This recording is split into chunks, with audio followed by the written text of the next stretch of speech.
నెహెమ్యా వద్దకు కొందరు సహోదరులు యెరూషలేము నుండి వచ్చి, యెరూషలేము గోడలు కాల్చివేయబడినని, పడద్రోయబడినని చెప్పినప్పుడు అతను ఒక రాజు దగ్గర అతను మంత్రిగా ఉన్నాడు.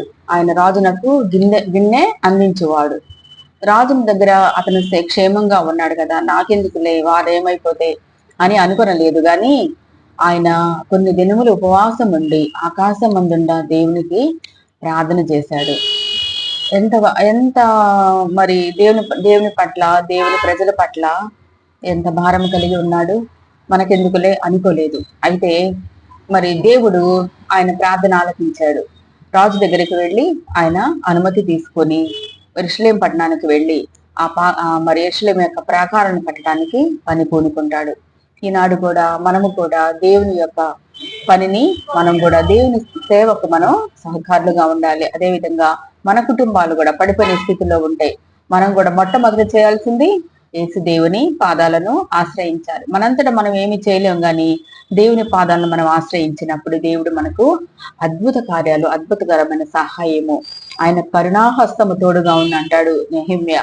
తన సహోదరులందరినీ సమకూర్చుకొని ఆయన యెరూషలేము యొక్క ప్రాకారంలో పడిపోయిన ఉన్నప్పుడు వాళ్ళందరినీ సమకూర్చుకొని కట్టడానికి పూనుకుంటాడు. ప్రాకారంలో పడిపోతే అది ఎంతో అవమానము వాళ్ళకి, ఎంతో సిగ్గనమాట. నా దేవుని మందిరము, నా దేవుని ఇల్లు అని, మరి నా దేవుని ఇంటిని కూర్చున్న ఆసక్తి నన్ను భక్షించుతున్నది అంటాడు వాక్యములో. మరి మనము కూడా మన కుటుంబాలను కట్టుకోవడానికి, పడిపోయిన మన ఆత్మీయ జీవితాలను కట్టుకోవడానికి అటువంటి మరి భారం కలిగి, ఆత్మీయమైనటువంటి మరి ఆ భారము కలిగి మనము దేవుని సన్నిధిలో కనిపెట్టుకుని ప్రార్థన చేస్తున్నాం. మరి రూతు యొక్క, నయోమి యొక్క జీవితాలను కట్టినటువంటి దేవుడు మరి ఈనాడు మన జీవితాలను కూడా కట్టగలడు, బాగు చేయగలడు. మనం కట్టుటకు పూనుకొందుము రండి అని మన కుటుంబాలను సమకూర్చుకుందాం. చూసారా, మరి నూతన సంవత్సరంలో దేవుడు మనం పడిపోయిన వారుగా ఉండాలని, మనం చెదరిపోయిన వారుగా ఉండాలని కోరుకోవట్లేదు. కానీ సాతానుడు కొన్ని కుటుంబాల్లో బలహీనంగా ఉన్న వాళ్ళని వాడుకొని ఉపయోగించుకొని కుటుంబాలు విచ్ఛిన్నం అవటానికి, కుటుంబాల్లో అసమాధానం కలగటానికి కారణమవుతున్నాడు. బలహీనులు ఎవరు? మరి నూతనమైన విశ్వాసులు, స్థిరమైనటువంటి భక్తి లేనటువంటి వారు, విశ్వాసంలో కొనసాగలేనటువంటి వారు.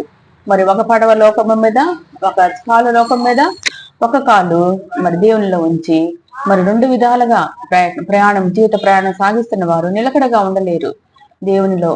కాబట్టి అటువంటి వారి కొరకు ప్రార్థన చేద్దాం. బలహీనల సాతాను ఉపయోగించుకొని కుటుంబాలు విచ్ఛిన్నం అవటానికి, మరి ఆత్మీయ జీవితాలు మరి పడిపోవటానికి కారణమవుతుంది. కాబట్టి మనం తిరిగి కట్టుటకు పూనుకొందాము రండి అని ప్రార్థన ద్వారా మన జీవితాలను ఈ నూతన సంవత్సరంలో నూతనంగా నిర్మించాలి.